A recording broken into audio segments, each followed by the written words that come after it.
आवाज़ क्लियर आ रही है? Yes sir. Okay. So today we are going to take problem solving.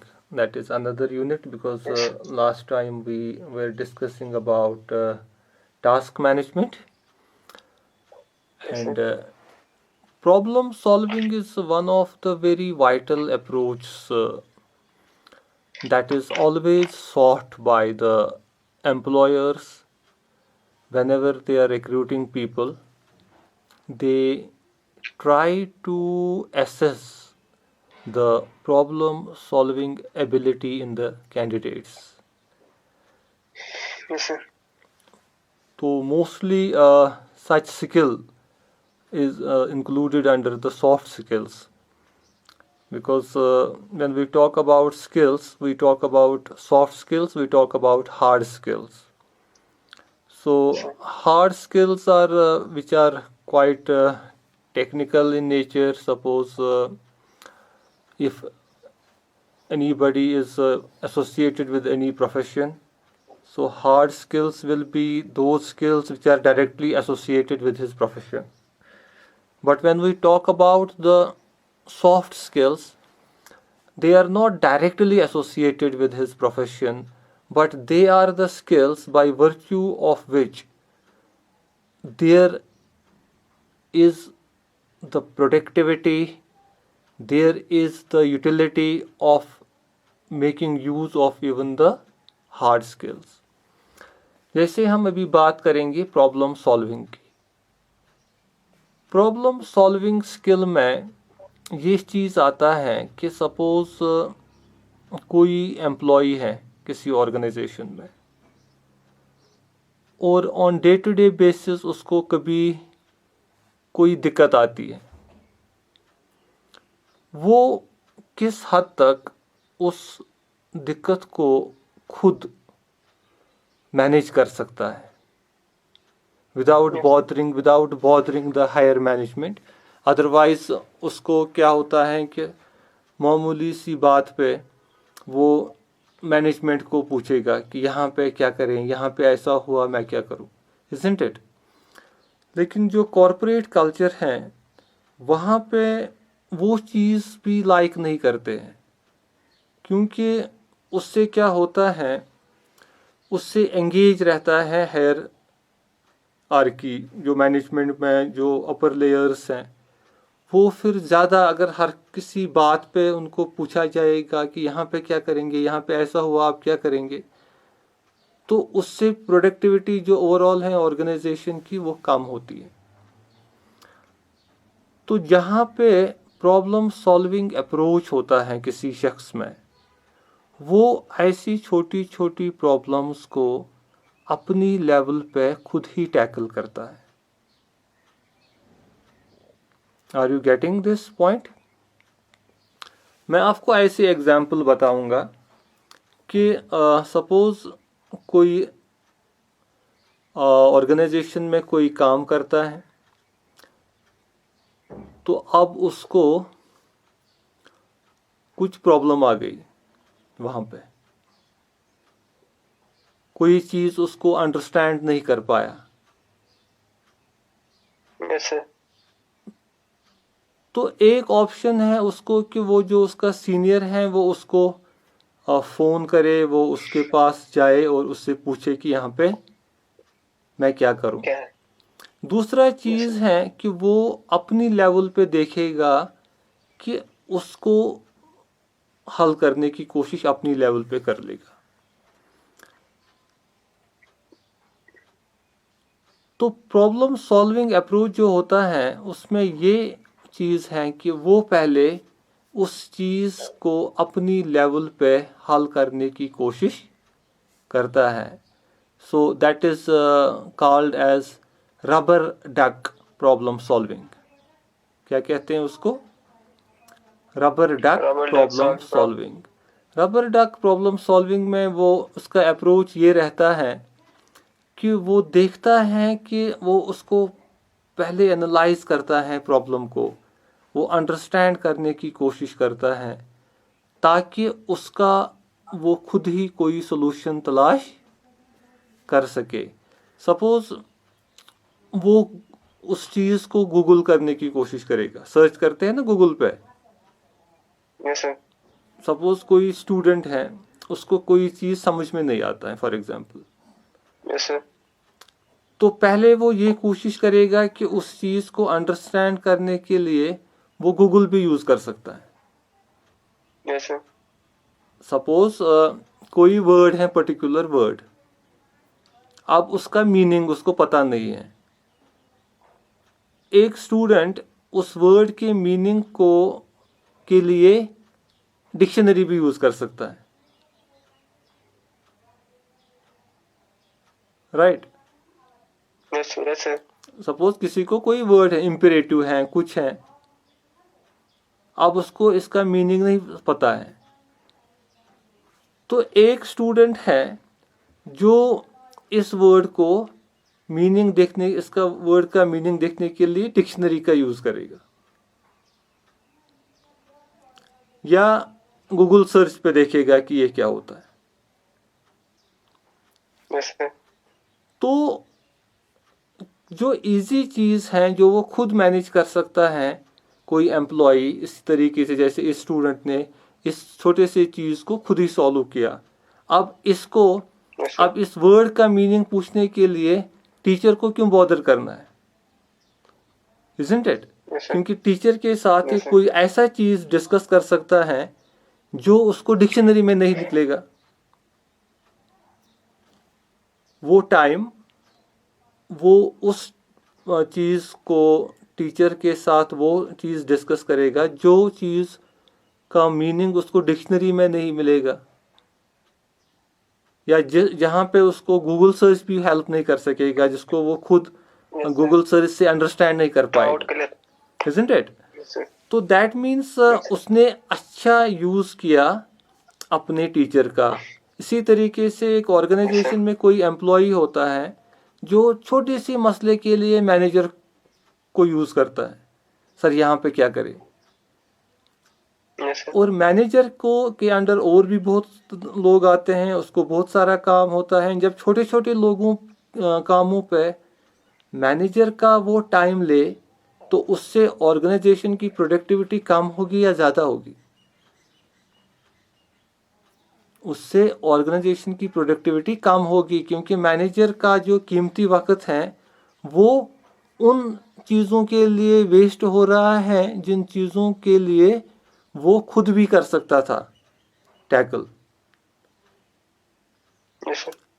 तो वो चीज़ें होती हैं जो रबर डक प्रॉब्लम सॉल्विंग है। उसमें एक एम्प्लॉई, एक आदमी जो है, वो देखता है अवेलेबल रिसोर्सेज को और उसको यूज़ करके वो उसका हल तलाश करता है, right? Yes, sir. So that is by that he is saving the time of his higher authorities, as well as he is learning to cope with basic issues of his own. Yes, sir. तो इसमें आजकल internet का काफ़ी use होता है इन चीज़ों को देखने में। सपोज़ वो गूगल पे सर्च करते हैं कोई ऐसा इशू, फिर उसको एनालाइज करते हैं, तो ये चीज़ काफ़ी हेल्पफुल होता है। और ये एक स्किल कंसिडर की जाती है जिसे कहते हैं प्रॉब्लम सॉल्विंग स्किल। हर किसी में ये स्किल नहीं होते हैं। बहुत सारे लोग ऐसी चीज़ों के लिए मैनेजमेंट को बॉदर करेंगे, उनसे मशवरा लेंगे, Yes, sir. लेकिन जिनको प्रॉब्लम सॉल्विंग स्किल होती है वो छोटी छोटी चीज़ों को जिनको वो कर सकते हैं सॉल्व अपनी लेवल पे, अपनी ही लेवल पे वो सॉल्व करते हैं, ताकि मैनेजमेंट का टाइम उन चीज़ों पे वो वेस्ट नहीं करते हैं। तो इसी तरीके से एक दूसरा चीज़ जो प्रॉब्लम सॉल्विंग में आता है उसको कहते हैं लैटरल थिंकिंग। लैटरल थिंकिंग होता है कि एक चीज़ होता है, कोई चीज़ वेल डिफाइंड होता है कि यहाँ पे ऐसे करना है, यहाँ पे ऐसे करना है, लेकिन कभी सिचुएशन ऐसी होती है जहाँ पे हम वेल डिफाइंड तरीकों से नहीं जा सकते हैं, मतलब कोई डिफरेंट सिचुएशन आती है सामने, और ऐसी सिचुएशन में आउट ऑफ बॉक्स थिंकिंग की ज़रूरत पड़ती है, जिसे हम लैटरल थिंकिंग कहते हैं। तो लैटरल थिंकिंग में ये चीज़ है कि सपोज मैं एग्जांपल दूंगा आपको। सपोज कोई बड़ा हॉल है, उसके 2 दरवाजे हैं।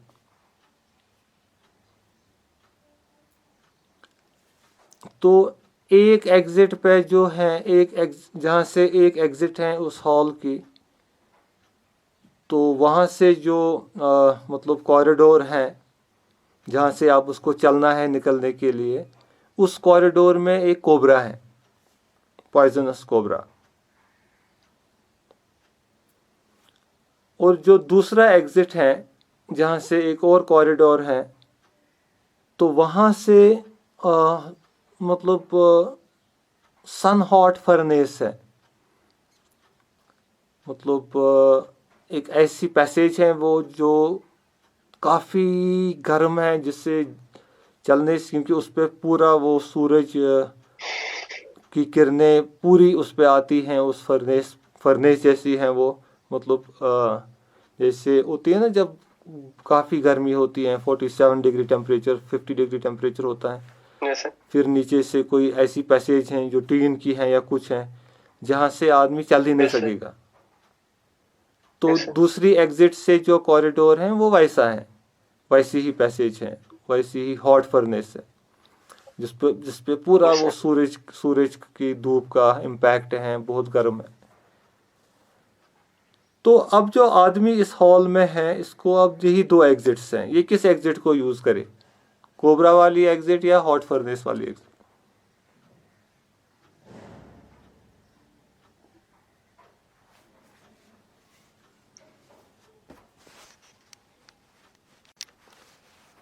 यहाँ पे इसको 2 एग्जिट्स हैं जिससे वो इस हॉल से बाहर निकल सकता है, लेकिन एक एग्जिट है जहाँ से वो कॉरिडोर है, उस कॉरिडोर में एक कोबरा है जो पॉइजनस है, और जो दूसरी एग्जिट है Yes, sir. जो वहाँ से कॉरिडोर है, वहाँ से एक हॉट फर्नेस है जो सूरज से काफ़ी गर्म हुई है, मतलब 50 डिग्री टेम्परेचर है वहाँ पे, और वो उस हॉट फर्नेस से उसको जाना है। अब इस आदमी को जो अंदर फंसा है, मतलब जो इस हॉल में है, इसको बाहर निकलने के लिए ये 2 एग्जिट्स हैं, 21 एग्जिट को यूज़ करेगा आप?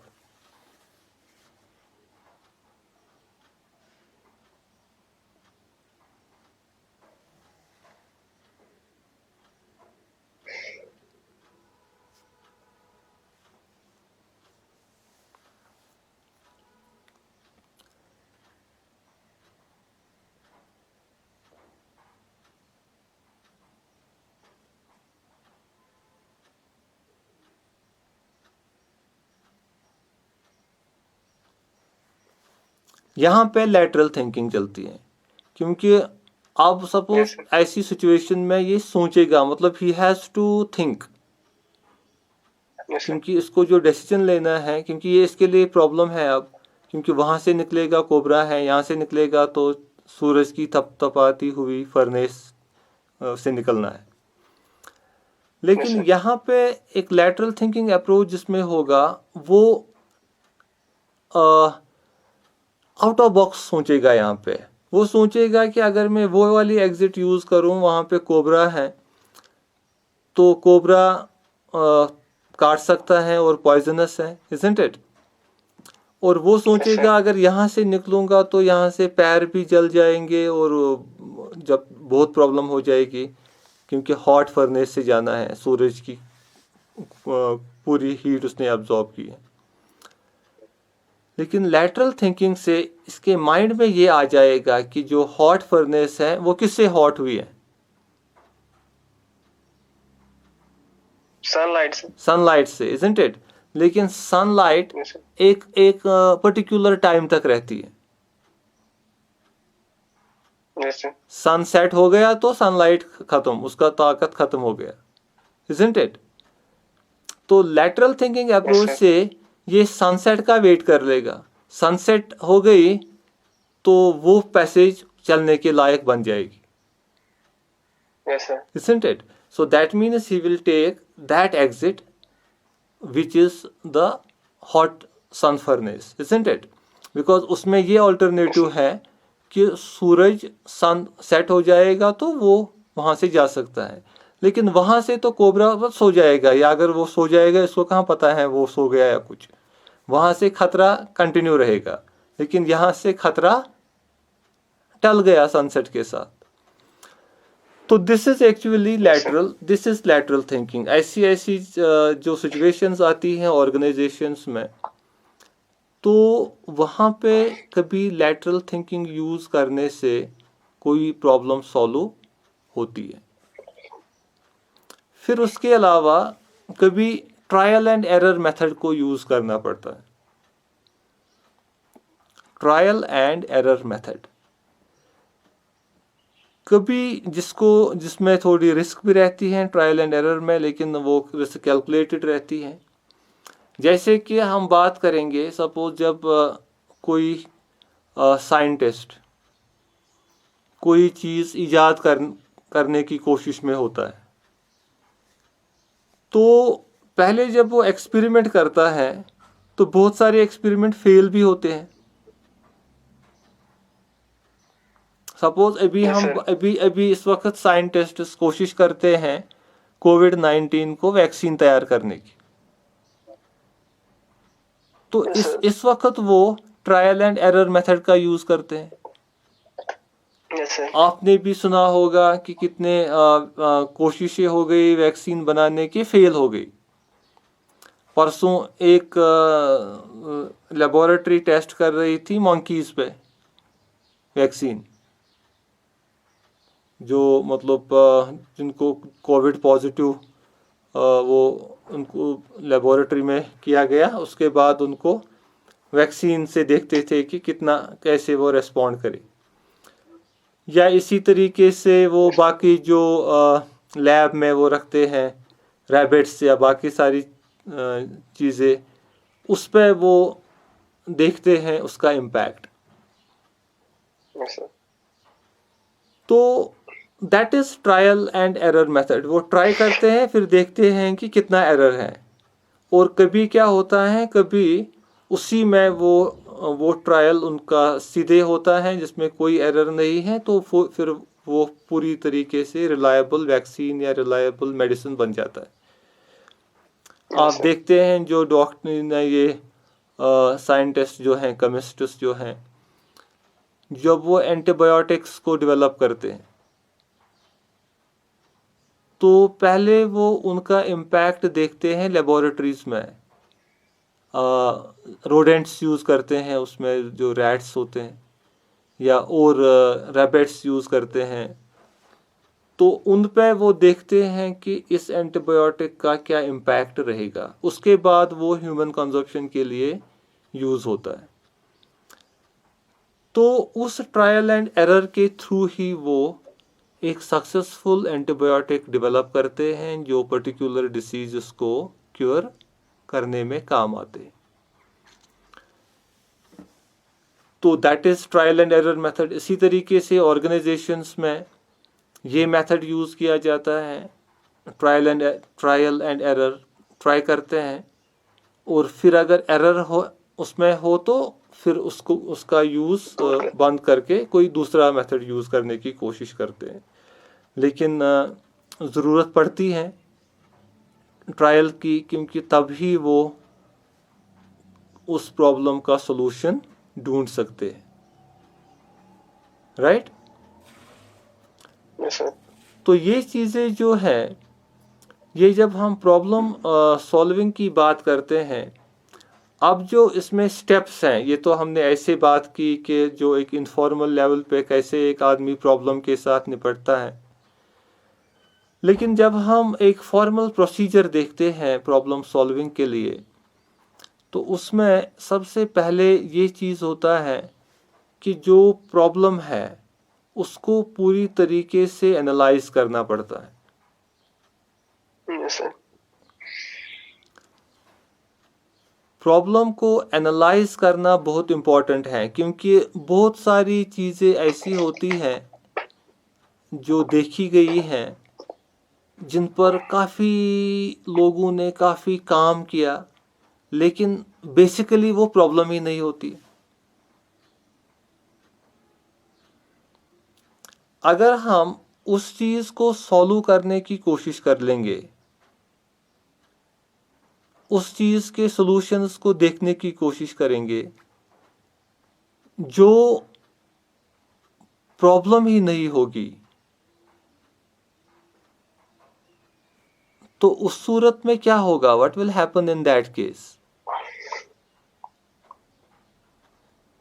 इन that case we will be wasting our efforts, Yes, sir. है ना? क्योंकि उस सूरत में हम क्या करते होंगे, हम अपने एफर्ट्स को ही वेस्ट करेंगे, क्योंकि हमको ये देखना है पहले कि क्या वाकई ये प्रॉब्लम है या नहीं. So that is we have to analyse the problem first. अगर हमको प्रॉब्लम को एनालाइज करने के बाद लगे कि ये प्रॉब्लम है, तभी हम उसको उस पर सॉल्यूशन देखने की या सॉल्यूशन ढूंढने की कोशिश करेंगे. If we will feel that it is not a problem worth to find any solution, then that is to be discarded at that moment only. फिर उस पर क्यों टाइम वेस्ट करना है, राइट? Yes, sir. तो इसमें यह है कि पहले ये देखना है कि एनालाइज करना है जो हमको प्रॉब्लम लगती है, क्या वो वाकई प्रॉब्लम है या नहीं. क्योंकि बहुत सारी चीज़ें ऐसी होती हैं जहाँ पे जिसको लेके बहुत सारी सॉल्यूशंस ढूंढने की कोशिश तो होती है, लेकिन बेसिकली वो प्रॉब्लम ही नहीं होती. तो that is important, that is we have to first analyse the problem. After analysing the problem, once we will feel yes it is really this is a problem which requires a solution, then what is to be done is that we need to define the problem. We need to define, we need to elaborate the problem, because a problem well defined is problem half solved. So, एक problem जब हमने analyse की कि ये problem है, ये तो है एक मुश्किल, ये इश्यू है, फिर हमको इस मुश्किल को, जो ये इश्यू है, इसको डिफाइन करने की कोशिश करना है. पूरी तरीके से इस प्रॉब्लम को इलॉबरेट करने की कोशिश करनी है, क्योंकि जितना हम इसको डिफाइन करें, इलॉबरेट करें, उतना हम सॉल्यूशन के नज़दीक जा रहे हैं. yes, sir. You got it? Yes, sir. उतना हम जा रहे हैं सॉल्यूशन के करीब. तो वो चीज़ जो है वो हमको माइंड में रखना है. तो उसके बाद once we have defined the problem, then we have to explore it so as far as the possible solutions are concerned. That means now we have to try to develop opportunities. कि अब इस problem को हमने define किया, तो इसको हम solve करने के लिए हमारे पास क्या क्या सॉल्यूशंस हैं. क्योंकि एक प्रॉब्लम को बहुत तरीकों से हल किया जा सकता है. For solving a single problem, there can be multiple solutions. So, we have to explore, or we have to develop the possible solutions so that we can choose the best solution. हम best solution को तब choose कर सकते हैं जब हमारे पास बहुत solutions है, क्योंकि बहुतों से ही हमको बेस्ट निकलेगी, isn't it? तो इसलिए किसी प्रॉब्लम को हल करने के लिए हमको ये देखना है कि किस किस तरीके से इसको सॉल्व किया जाएगा। आपने तो मैथमेटिक्स पढ़ा है, isn't it? Yes, sir. तो मैथमेटिक्स में जब आप कोई जो क्वेश्चंस होते थे बहुत मतलब ना जिनको काफ़ी वो मुश्किल प्रोसीजर होता था, तो फिर आप देखते हैं कि किसी क्वेश्चन को एक से ज़्यादा तरीके होते थे सॉल्व करने के। Yes, sir. सपोज कोई मैथमेटिकल प्रॉब्लम होती थी आपको और उसको एक से ज़्यादा सॉल्यूशंस होते थे जिस तरीके से आप उसके सॉल्यूशन निकाल सकते थे, उसका जवाब निकाल सकते हैं। तो फिर आप कौन सा सॉल्यूशन यूज़ करते थे? जो आसान होगा। हाँ, जो आसान तरीका होता है, isn't it? क्योंकि कोई तरीका दूसरे तरीके से आसान होता था, जिसमें स्टेप्स भी कम होते थे और जो मेथड भी बहुत आसान होता था याद रखने को।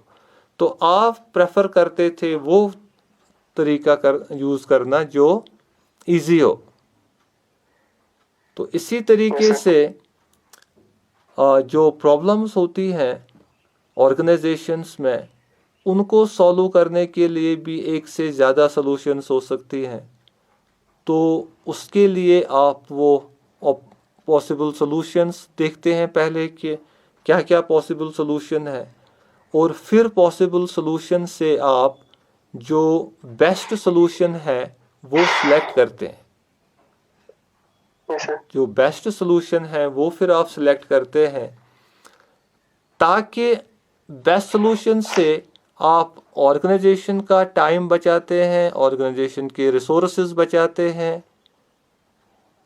वो होती है बेस्ट सॉल्यूशन जिससे आप टाइम और रिसोर्सेज को सेव कर कर सकेंगे। सकते हैं। तो फिर जब आपने सिलेक्ट किया कि ये बेस्ट सॉल्यूशन है, तो उसके बाद आप क्या करते हैं, आप उस सॉल्यूशन को इम्प्लीमेंट करते हैं। क्या करते हैं? Yes, sir. Implement. इम्प्लीमेंट। क्योंकि जो सॉल्यूशन आपने आइडेंटिफाई की, तो अब उसको उस सॉल्यूशन को इम्प्लीमेंट करना है। दैट मीन्स वो सॉल्यूशन एक्सिक्यूट करनी है। क्योंकि जब इम्प्लीमेंट करते हैं तो तभी होगा ना उसका इम्पैक्ट। Yes, sir.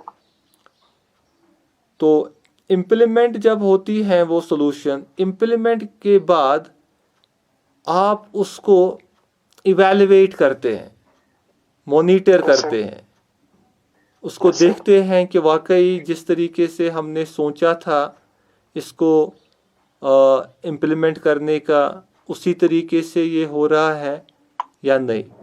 तो उसके लिए आप उसको कंटिन्यूसली मॉनिटर करते हैं, इवैल्यूएट करते हैं, ताकि मॉनिटरिंग और इवैल्यूएशन के दौरान अगर आपको लगता है कि किसी भी जगह कोई ऐसी चीज़ हो गई जहाँ पे ये जो मेन जो इसका सपोज कोर्स है उससे डिविएट हो गई, तो वहाँ पे आप करेक्टिव मेजर्स उठाते हैं। क्योंकि जब आप मॉनिटर करते हैं, इवैल्यूएट करते हैं, तभी आपको पता लगेगा कि कहीं पे ये ऐसे जा रही है जिससे ये मेन कोर्स से डिविएट हो रहा है।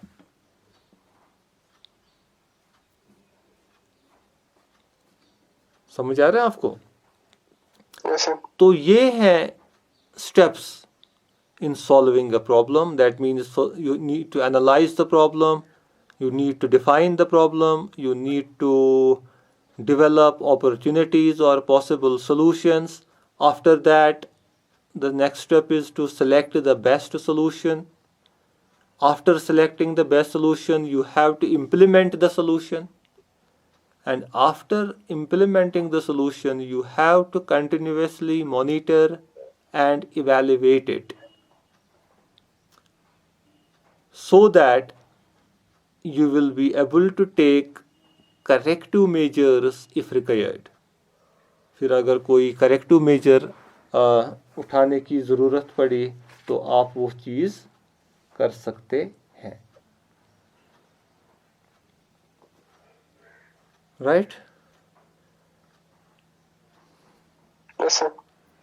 तो अब जो प्रॉब्लम सॉल्विंग मेथड्स भी बहुत के हैं, मतलब there are various methods used for problem solving, various models are used, just like there is one model that is called PDCA. PDCA, that is plan, do, check, act. जैसे हमने अभी किया ना ये स्टेप्स में, Yes, sir. Plan. Plan, do, check, act. जैसे हम अभी बात कर रहे थे जिसमें हमने ये स्टेप्स डिस्कस किए, analysis, define the problem, develop opportunities, isn't it, और select the best solution, implement, evaluate and learn. तो इसी ऐसे ही चीज़ को इस प्रोसेस को इजी बनाने के लिए PDCA मेथड का भी यूज़ होता है, क्योंकि P से ये हम प्लान करते हैं, प्लानिंग प्रॉपरली करते हैं, फिर डू आता है, फिर चेक और फिर एक्ट. Yes, sir. तो ये इसी तरीके से एक दूसरा है जिसको कहते हैं OODA, that is observe, Orient, decide and act.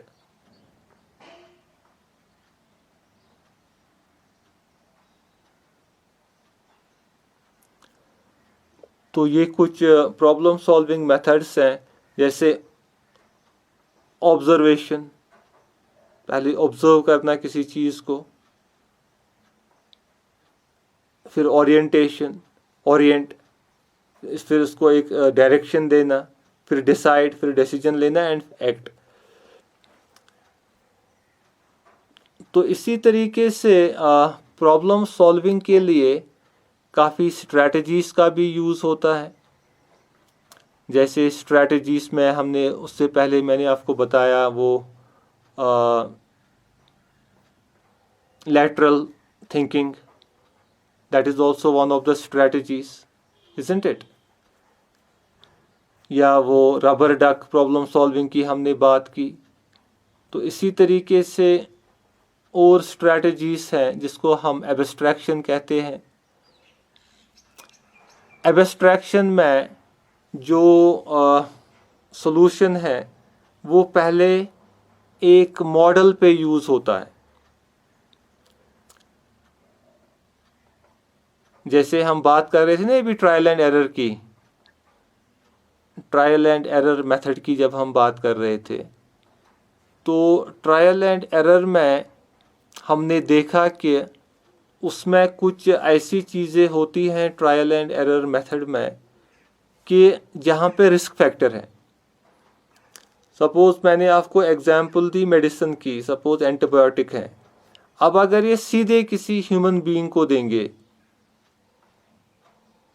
तो मे बी उसको ये बहुत नुकसान पहुंचाएगा. या अभी सपोज़ वैक्सीनेशन डायरेक्टली करेंगे ह्यूमन बीइंग पे, तो उसमें हाई रिस्क फैक्टर भी होता है, डेथ भी हो सकती है. हालांकि पिछली बार कुछ ह्यूमन बीइंग सामने आए, एक लेडी, एक आई फॉरगेट हर नेम, तो उसने भी वॉलंटियर किया कोविड-19 के वैक्सीन के लिए अपने आप को.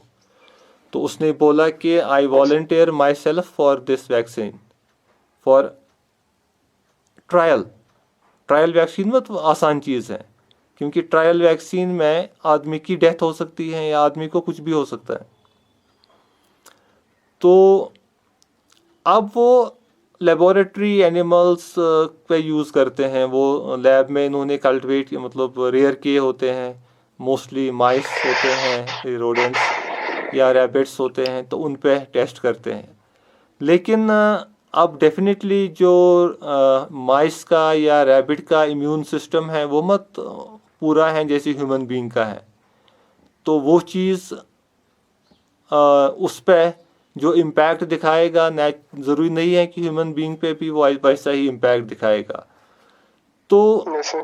इसलिए फिर कुछ ह्यूमन बीइंग्स वॉलंटियर अपने आप को किए कि हमारे पर ये टेस्ट कीजिए आप, क्योंकि उन्होंने बोला कि for the larger interest of humanity, क्योंकि अगर हम एक से ह्यूमैनिटी को फ़ायदा पहुंचेगा तो हम अपने आप को वॉलंटियर करते हैं इस चीज़ के लिए. We are ready to take this risk in the larger interest.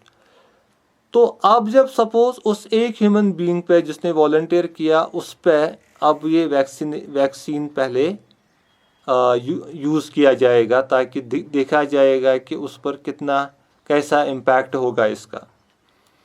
तो फिर उसके बाद अगर देखा जाएगा कि उसको कोई प्रॉब्लम नहीं हुई और उसको सपोज उससे क्योंकि उस ह्यूमन बीइंग को तो पहले पॉजिटिव करना है. जब कोविड-19 की बात करते हैं यहाँ से ही उसको पॉजिटिव करना है क्योंकि वो ऐसा पॉजिटिव नहीं था, इज़न्ट इट. फिर उसके बाद वैक्सीन करना है, फिर देखना है वैक्सीन का इम्पैक्ट उस पर कैसा होगा. तो फिर जब उस पर उसका जो आउटकम निकलेगा उसको अगर सपोज उसको देखा गया कि हाँ वैक्सीन ने उसको जो पॉजिटिव स्टेटस हैं वो नेगेटिव में कन्वर्ट किया विदिन, या फॉर एग्जांपल जब अब उसको पहले वैक्सीन दिया फिर उसको पॉजिटिव करने की कोशिश की तो वो हुआ नहीं पॉजिटिव, दैट मीन्स वैक्सीन बहुत अच्छा काम कर रहा है. तो उसके बाद वो जनरलाइज किया जा सकता है, मतलब उसको एक लार्ज स्केल पे उसको यूज़ किया जा सकता है. तो दिस इज़ कॉल्ड एब्स्ट्रैक्शन कि पहले प्रॉब्लम को सॉल्व करने के लिए एक मॉडल पे यूज़ किया जाता है रादर दैन पूरे सिस्टम पे अप्लाई किया जाए, क्योंकि अगर डैमेज हो तो छोटा सा मॉडल हो जाए और सारा सिस्टम बच जाए. तो दैट इज़ एब्स्ट्रैक्शन. तो फिर दूसरा होता है एनालॉगी. सो दैट इज़ अगर हमको सपोज किसी जगह कोई सिमिलर प्रॉब्लम है, उस प्रॉब्लम को हमको कोई पर्टिकुलर टेक्निक से उसको सॉल्व किया तो उसी पैटर्न की जो दूसरी प्रॉब्लम है उसको उस एनालॉगी पर वैसा ही सॉल्यूशन ढूंढा जाता है. Then we talk about brainstorming techniques जो हम पिछली बार भी डिस्कस कर रहे थे. तो ब्रेनस्टॉर्मिंग में ये चीज़ें होती हैं कि जो एग्ज़ाम्पल मैंने आपको पिछली बार दी कि जब मुख्तलिफ लोग डिस्कस करते हैं कोई चीज़, फिर उसमें कुछ ऐसे आइडियाज़ जनरेट होते हैं जो पहले उनके माइंड में नहीं थे. तो उस आइडियाज़ से किसी प्रॉब्लम का सलूशन देखा जाता है. तो इसके अलावा हाइपोथेसिस टेस्टिंग है. तो हाइपोथेसिस टेस्टिंग में जैसे साइंटिफिकली वो कोई पहले एक हाइपोथेसिस रखते हैं, फिर उस हाइपोथेसिस को टेस्ट करते हैं उसको प्रूव या डिसप्रूव करने के लिए, राइट? जैसे आप देखते हैं साइंस में हाइपोथेसिस होता है, मतलब हाइपोथेसिस एक एजम्पशन होती है कि अगर हम ये करें तो ऐसा होगा, और फिर देखते हैं कि क्या वाकई वैसा करने से ऐसा होगा या नहीं.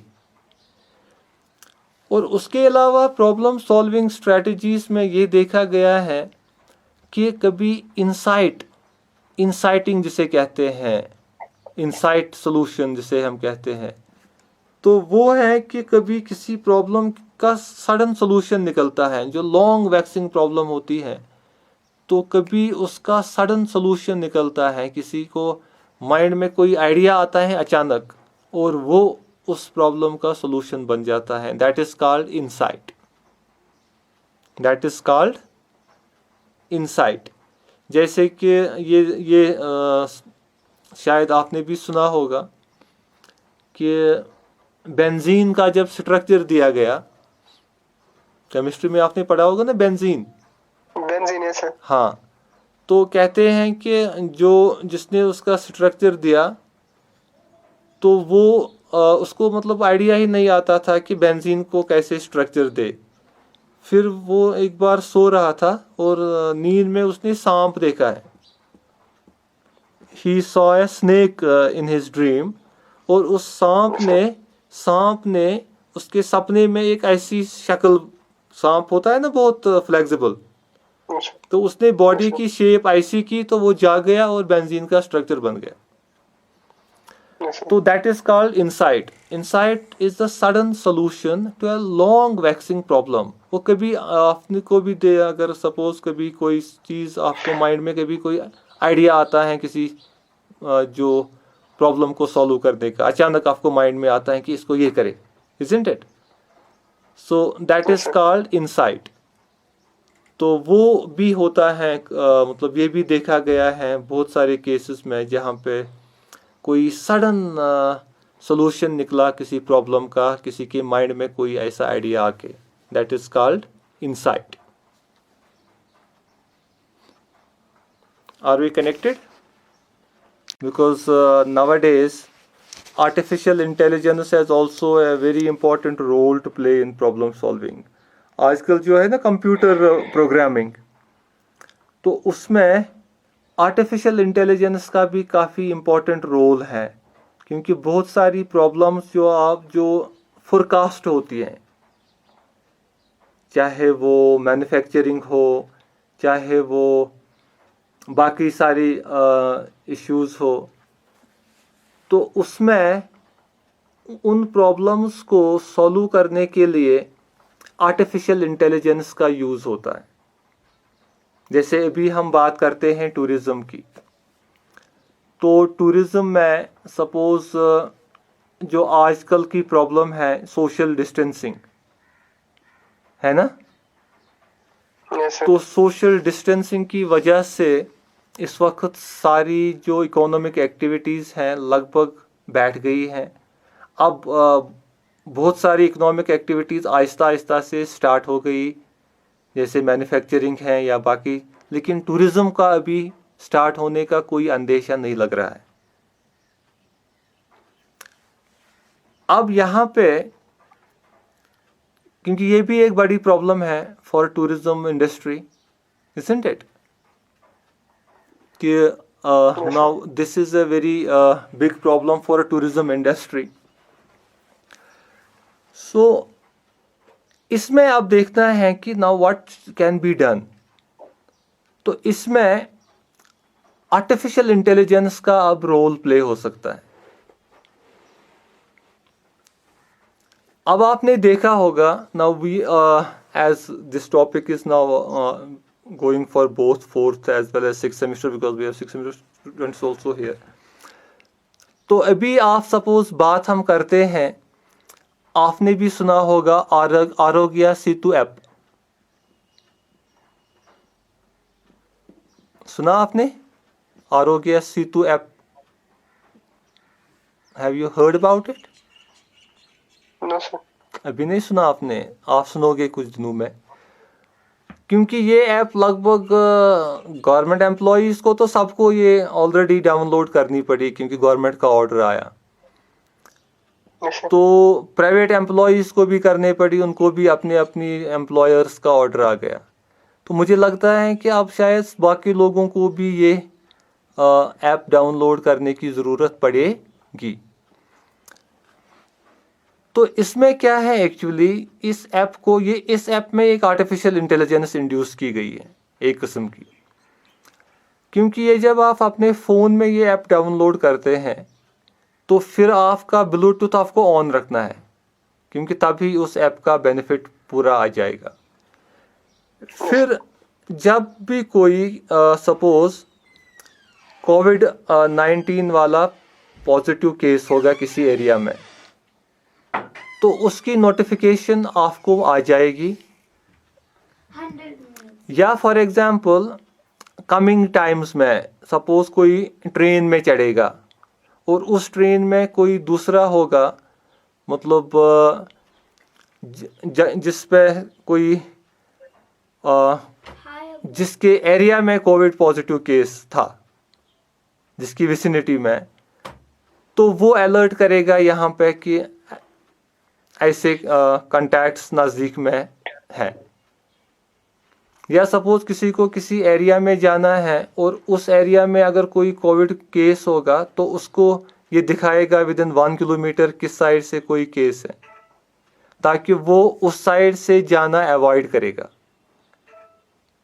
You got it? Yes sir. तो ये जो एप्लीकेशन एक डेवलप की है, this is a sort of artificial intelligence, जिसमें एक सॉफ्टवेयर प्रोग्रामिंग का यूज़ किया गया ताकि ये एक ऐसी नेटवर्क क्रिएट करे जिस नेटवर्क की वजह से लोगों को ये पता चले कि कहाँ से कितना खतरा है जहाँ तक कोविड पॉजिटिव केसेस का ताल्लुक है। You got it? तो इसी तरीके से जब हम टूरिज़्म की बात करते हैं तो वहाँ पे ऐसी प्रॉब्लम्स को सॉल्व करने के लिए अब आर्टिफिशियल इंटेलिजेंस का यूज़ करना ज़रूरी है। जैसे कि आप सपोज अगर रेस्टोरेंट्स को खोलेंगे तो रेस्टोरेंट्स में अब सोशल डिस्टेंसिंग को पॉसिबल है बनाना कि नहीं। यहाँ पे सोशल डिस्टेंसिंग पर भी डिबेट्स हो रहे हैं, क्योंकि पहले तो बोल रहे थे 2.5 गज सोशल डिस्टेंसिंग, लेकिन अब लेटेस्ट रिसर्च आ गया कि नहीं जी, वो काफ़ी नहीं है। इनफैक्ट वो बोलते हैं कि 6 फीट भी काफ़ी नहीं है, 6 फीट की सोशल डिस्टेंसिंग भी काफ़ी नहीं है।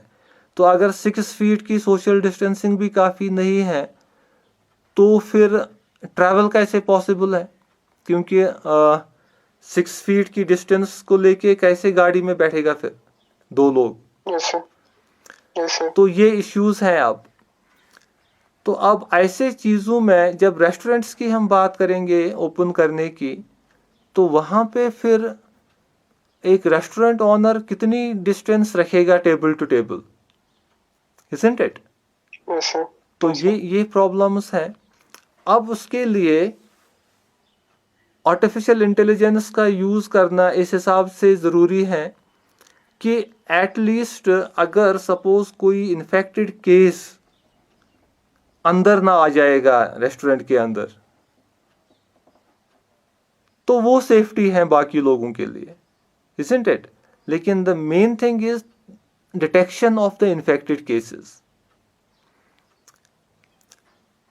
तो आप सपोज अभी जो टेस्ट्स होते हैं उसको वो बाज़ाब्ता वो नेज़ल और थ्रोट स्वैब लेना पड़ता है, वो बाज़ाब्ता इक्विपमेंट अंदर डाल के फिर उसको टेस्ट करके पता चलता है कि ये पॉजिटिव है या नेगेटिव है।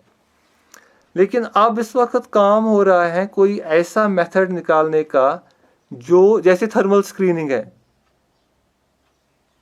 थर्मल स्क्रीनिंग में सपोज किसी एक ट्यूब जैसा है उसके अंदर से जाते हैं तो वो सैनिटाइज करता है किसी हद तक।